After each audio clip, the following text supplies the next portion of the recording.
الحمد لله نحمده ونستعينه ونستغفره ونعوذ بالله من شرور انفسنا ومن سيئات اعمالنا من يهده الله فلا مضل له ومن يضلل فلا هادي له واشهد ان لا اله الا الله وحده لا شريك له واشهد ان محمدا عبده ورسوله اعوذ بالله من الشيطان الرجيم يا أيها الذين آمنوا اتقوا الله حق تقاته ولا تموتن إلا وأنتم مسلمون يا أيها الناس اتقوا ربكم الذي خلقكم من نفس واحدة وخلق منها زوجها وبث منهما رجالا كثيرا ونساء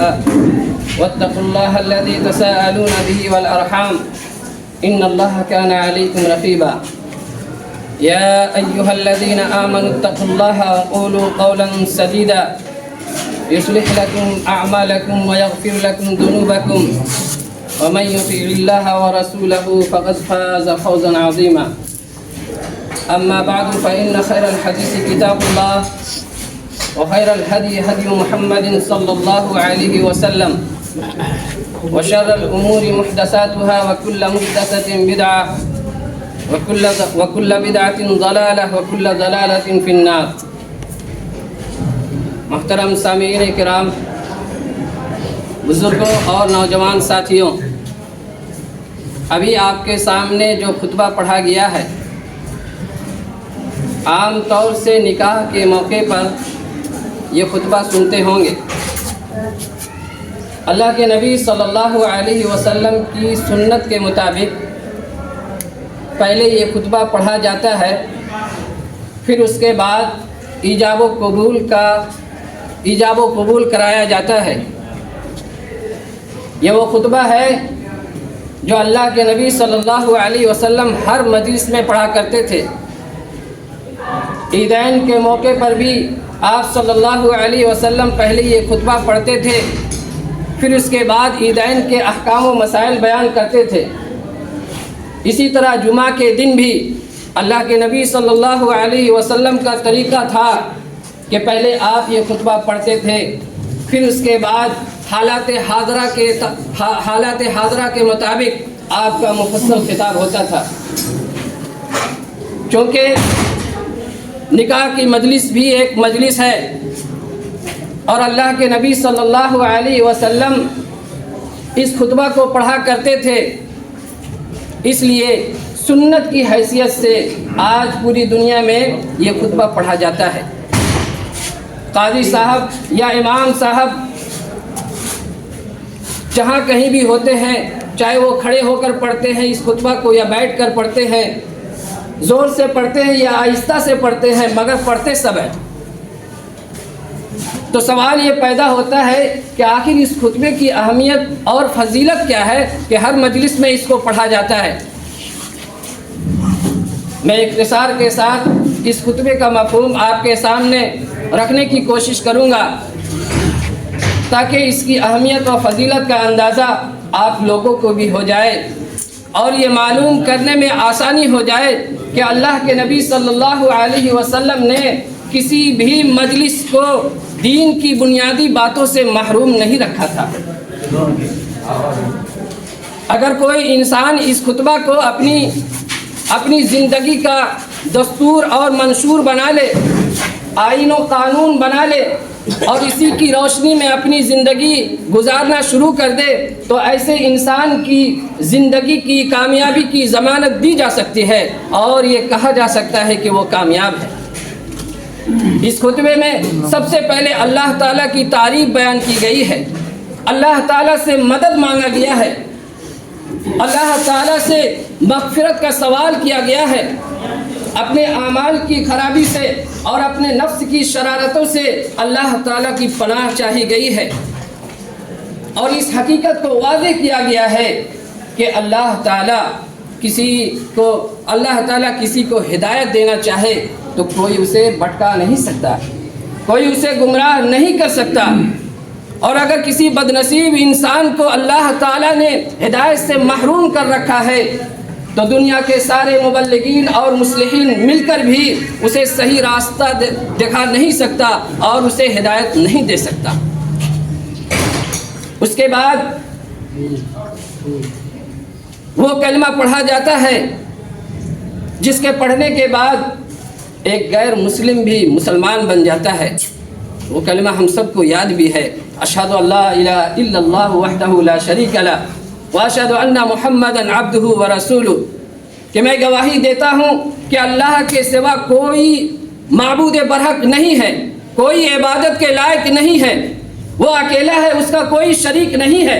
اور میں گواہی دیتا ہوں کہ اللہ کے جناب محمد رسول اللہ صلی اللہ علیہ وسلم اللہ کے بندے اور اس کے رسول ہیں۔ اس کے بعد قرآن کریم کی مختلف 3 جگہوں سے 4 آیت کریمہ کی تلاوت کی جاتی ہے۔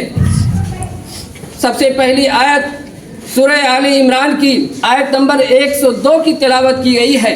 جس میں اللہ تعالیٰ نے اہل ایمان کو، ایمان کے دعوے داروں کو مخاطب کرتے ہوئے اللہ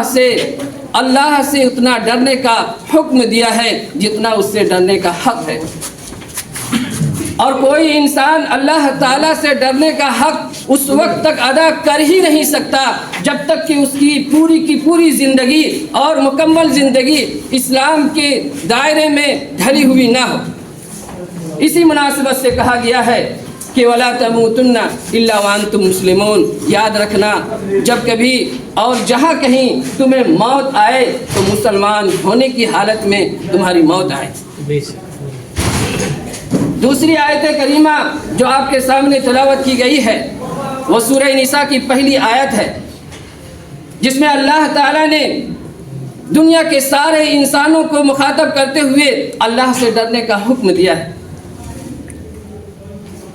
اور جو رشتہ داری قائم کی جا رہی ہے اس کی نگہداشت کرنے، اس کی نگرانی کرنے اور اس کی پاسداری کرنے کی تاکید کی ہے۔ اس آیت کریمہ میں اللہ تعالیٰ نے اس حقیقت کو واضح کیا ہے کہ اس دنیا میں انسان آیا کیسے ہے۔ سب سے پہلے اللہ تعالیٰ نے حضرت آدم علیہ السلام کو بنایا، انہی کی بائیں پسلی سے حضرت حوا کو نکال دیا، پھر ان دونوں کے میل ملاپ سے توالد و تناسل کا سلسلہ جاری کر دیا۔ اللہ تعالیٰ نے پوری دنیا میں مرد و انسان پر مشتمل بے انتہا انسانوں کو پھیلا دیا اور کہا کہ اللہ سے ڈرتے رہنا اور رشتہ داری کا خاص خیال رکھنا۔ اگر اس سلسلے میں کوئی کوتاہی کرو گے تو جان لو اللہ تعالیٰ تمہاری تمام حرکتوں پر کڑی نگاہ رکھے ہوئے ہیں۔ تیسری اور چوتھی آیت کریمہ سورہ احزاب آیت نمبر 70 اور 71 کی تلاوت کی گئی ہے، جس میں اللہ تعالیٰ نے ایک بار پھر مسلمانوں کو، ایمان والوں کو اور ایمان کے دعوے داروں کو مخاطب کرتے ہوئے اللہ سے ڈرنے کا حکم دیا ہے، اور ساتھ ہی ساتھ یہ تاکید کی ہے کہ جب بھی بولو تو بالکل سچی بات بولو، بالکل پکی بات بولو، حالات جیسے بھی ہو، حالات جتنے بھی خراب ہو، اپنے باتوں سے اور اپنے وعدے سے مت پلٹو، استقامت کے ساتھ اور ثابت قدمی کے ساتھ اپنے باتوں پہ ڈٹے رہو۔ پھر آگے استقامت اور ثابت قدمی کے فوائد کو بیان کیا گیا ہے کہ جو انسان سچ بولتا ہے، سچی اور پکی بات بولتا ہے، اللہ تعالیٰ اس کے اعمال کو درست کر دیتا ہے، اس کے گناہوں کو معاف کر دیتا ہے، اسے بخش دیتا ہے۔ اس کے بعد والی آیت میں اللہ تعالیٰ نے فرمایا کہ جو انسان صرف اللہ تعالیٰ کی عبادت و بندگی کرتا ہے، یعنی صرف اللہ تعالیٰ کی عبادت کرتا ہے، اس کی عبادت میں کسی کو شریک نہیں کرتا ہے، اور وہ عبادت اللہ کے نبی جناب محمد رسول اللہ صلی اللہ علیہ وسلم کے طریقے کے مطابق انجام دیتا ہے، تو اللہ تعالیٰ ایسے انسان کو بڑی کامیابی کی خوشخبری سنائی ہے، جیسا کہ اللہ تعالیٰ نے فرمایا فقد فاز فوزا عظیما، کہ وہ بڑی کامیابی حاصل کر لیا ہے۔ اس کے بعد خطبے کا آخری حصہ اما بعد، تمام باتوں میں سب سے سچی بات اور سب سے بہترین بات کتاب اللہ یعنی قرآن کریم کی بات ہے۔ اور تمام طریقوں میں سب سے بہترین طریقہ جناب محمد رسول اللہ صلی اللہ علیہ وسلم کا طریقہ ہے، جس کا نام حدیث اور سنت بھی ہے۔ اور تمام چیزوں میں سب سے بدترین چیز دین میں اپنی جانب سے کسی نئی چیز کی ایجاد و شروع کرنا ہے، جنہیں شریعت کی اصطلاح میں بدعت کہا گیا ہے۔ اور بدعت کے بارے میں خود اللہ کے نبی صلی اللہ علیہ وسلم نے فرمایا کہ کل بدعت ضلالہ وکل ضلالۃ فی النار، کہ ہر بدعت گمراہی ہوتی ہے اور گمراہی کا انجام جہنم ہوتا ہے۔ یہ خطبہ مسنونہ ہے جسے عام طور پر ہم پڑھتے اور سنتے چلے آ رہے ہیں۔ سامعین اکرام، بطور خاص دیکھیے کہ انسان کو جب کوئی نعمت ملتی ہے تو اللہ تعالیٰ کا شکر ادا کرتا ہے۔ کوئی اچھی چیز اسے نظر آتی ہے تو وہ اللہ تعالیٰ کی تعریف بیان کرتا ہے۔ اس خطبہ میں بھی سب سے پہلے اللہ تعالیٰ کا شکر ادا کیا گیا ہے، اور اس کے بعد اللہ تعالیٰ کی تعریف بیان کی گئی ہے، اور ساتھ ہی ساتھ یہ بتایا گیا ہے کہ کوئی انسان گناہوں سے دھلا ہوا نہیں ہے۔ ہر کسی سے لغزشیں ہوتی ہیں، خطائیں ہوتی ہیں، غلطیاں ہوتی ہیں۔ یہ صفت اور خوبی صرف اور صرف انبیاء کرام علیہ الصلوۃ والسلام کی ذات میں ہوتی ہے کہ جنہیں معصوم عن الخطا رکھا جاتا ہے۔ اس لیے اس خطبہ کے اس نکاح کے موقع پر ہر ایک کو یہ پیغام دیا جاتا ہے کہ ہم سب مل کر اللہ تعالیٰ سے اپنے گناہوں کی مغفرت کی بھیک مانگ لیں، اور اس کے باوجود کوئی یہ نہ سوچے کہ ہم نے کچھ کر لیا ہے تو بہت بڑا کام کر لیا ہے، ہم نے کسی کو سمجھا دیا ہے تو وہ سمجھ ہی جائے گا، ہم نے کسی کو بہکا دیا ہے یا بھٹکا دیا ہے تو وہ بہک ہی جائے گا، یہ کوئی نہ سمجھے، کیونکہ ہدایت و ضلالت کا سارا اختیار اللہ تعالیٰ کے ہاتھ میں ہے۔ اللہ جسے چاہتا ہے ہدایت دیتا ہے اور جسے چاہتا ہے گمراہ کر دیتا ہے۔ زندگی میں ایسے حالات پیدا ہوتے ہیں کہ کبھی کبھی جانے انجانے میں کفریہ کلمہ انسان کی زبان سے سرزد ہو جاتا ہے، کچھ حرکتیں اور کچھ ایسے اعمال صادر ہو جاتے ہیں جس کے نتیجے میں انسان کفر و شرک کے اندر مبتلا ہو سکتا ہے۔ اس لیے تجدید ایمان کے طور پر کلمہ شہادت کو خطبہ میں شامل کیا گیا ہے، جس سے یہ احساس پیدا ہو جائے کہ اگر ہم سے کوئی غلطیاں ہو گئی ہیں تو اللہ کے سامنے معافی مانگ لیتے ہیں، اللہ کے سامنے معافی مانگ لیتے ہیں اور اپنے ایمان کی تجدید کر لیتے ہیں، اپنے ایمان کو نیا بنا لیتے ہیں۔ اس کے بعد جن آیتوں کو خطبہ میں شامل کیا گیا ہے ان میں بطور خاص اللہ تعالیٰ سے ڈرنے کا حکم دیا گیا ہے، اور اس کی وجہ یہ بتائی جاتی ہے کہ عام طور سے انسان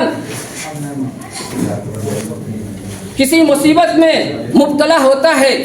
یا کسی وقتی طور پر پریشانی یا کوئی اسے وقتی طور پر پریشانی لاحق ہوتی ہے تو وہ خوب اللہ اللہ کی رٹ لگانے لگتا ہے، لیکن جب اسے خوشی حاصل ہوتی ہے، جب انسان کو خوشی حاصل ہوتی ہے اور اس کو خوشیاں میسر ہوتی ہے تو وہ پھولے نہیں سماتا۔ شادی بیاہ کا موقع بھی، شادی بیاہ کی تقریب بھی خوشی کی تقریب ہے۔ اس موقع پر ان آیتوں کو شامل کرنے کا مطلب یہ ہے، مقصد یہ ہے کہ ہم اپنی خوشی کی خاطر شریعت اسلامیہ کی دھجیاں نہ اڑائیں، بلکہ اسلامی دائرے میں رہتے ہوئے اپنی خوشی کو انجام دینے کی کوشش کرے۔ خوشی کا معاملہ ہو یا غمی کا ہمیں اللہ تعالیٰ سے ہمیشہ ڈر کر ہی ان چیزوں کو انجام دینے کی کوشش کرنی چاہیے۔ آخری بات یہ ہے کہ انسان اچھے اعمال بجا لاتا ہے اور اچھے اعمال میں بدعت کو بھی شامل کر لیتا ہے۔ اگر آپ نے اپنے اچھے اعمال کے ساتھ بدعت کو شامل کر لیا تو آپ کے سارے اعمال اکارت چلے جائیں گے، برباد ہو جائیں گے اور ختم ہو جائیں گے۔ کیونکہ بدعت گمراہی ہے اور خطرناک چیز ہے۔ بدعت ایجاد کرنے والا نعوذ باللہ ہزار بار نعوذ باللہ یہ سمجھتا ہے کہ اللہ کے نبی صلی اللہ علیہ وسلم نے ہمیں مکمل دین نہیں پہنچایا تھا، کچھ چیزیں رہ گئی تھی جسے ہم مکمل کر رہے ہیں۔ سماج کے لوگ اسے بتا رہے ہیں، سردار قسم کے لوگ اسے بتا رہے ہیں، علاقے کے ذمہ دار بتا رہے ہیں کہ یہ بھی ہونا چاہیے۔ آپ دیکھیں گے کہ شادی بیاہ کے موقع پر ایسی بہت سی حرکتیں انجام دی جاتی ہے جو کتاب و سنت سے جس کا کتاب و سنت سے کوئی لینا دینا نہیں ہے، لیکن اتنی مضبوطی کے ساتھ اس پر عمل پیرا ہوتے ہیں جیسے لگتا ہے کہ قرآن و حدیث سے بڑھ کر کوئی تعلیم آ گئی۔ بہرحال نئی چیز شادی بیاہ کے موقع پر ہو یا غمی کے موقع پر ہو، ولادت کے موقع پر ہو یا وفات کے موقع پر ہو یا زندگی کے کسی بھی شعبہ ذات کے موقع پر ہو، اچھے اعمال کو برباد کر دینے والے اعمال ہوتے ہیں۔ اس لیے اللہ تعالیٰ سے دعا کیجیے کہ اللہ تعالیٰ بدعات و خرافات سے ہم تمام لوگوں کو بچائے رکھے۔ الہ العالمین، جو نکاح ابھی پڑھایا جا رہا ہے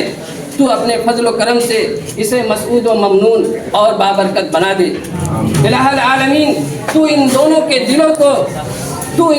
دلوں میں الفت و محبت پیدا کر دے، دونوں خاندان میں الفت و محبت کے جوت جگا دے، اور ان دونوں کے ساتھ ساتھ ہم سبوں کو بھی زندگی کے تمام حالات کو اور زندگی کے تمام طریقوں کو قرآن و سنت کے مطابق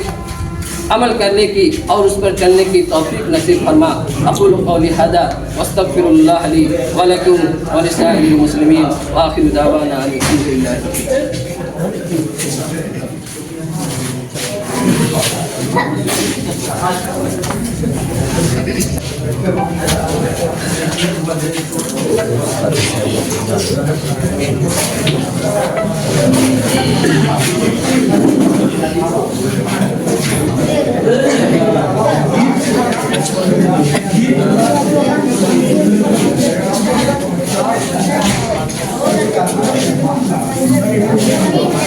لڑکی کا نام ہے ریان صدیقی، ان کے والد کا نام ہے محمد شفیع احمد، دولہا کا نام ہے محمد اعزاز احمد، ان کے والد کا نام ہے محمد سلیم انصاری۔ پہلے گواہ کا نام ہے جناب عالم انصاری اور دوسرے گواہ کا نام ہے محمد ضیاء الرحمان اور ان کے والد کا نام ہے محمد یعقوب۔ عزیزہ شگفتہ ریان صدیقی بنت محمد شفیع احمد سلمہ، جناب محمد عالم صاحب اور جناب محمد ضیاء الرحمان صاحبان کی گواہی اور شہادت کی موجودگی میں اور تمام حاضرین کے سامنے 25,000 روپے مہر کے عوض شگفتہ ریان صدیقی محمد شفیع احمد کو میں نے آپ کی زوجیت میں دیا۔ کیا آپ نے قبول کیا؟ زور سے کہیں۔ بارک اللہ لک وبارک علیک وجمع بینکما فی الخیر۔ بارک اللہ لک وبارک علیک وجمع بینکما فی الخیر۔ بارک اللہ لک وبارک علیک وجمع بینکما فی الخیر۔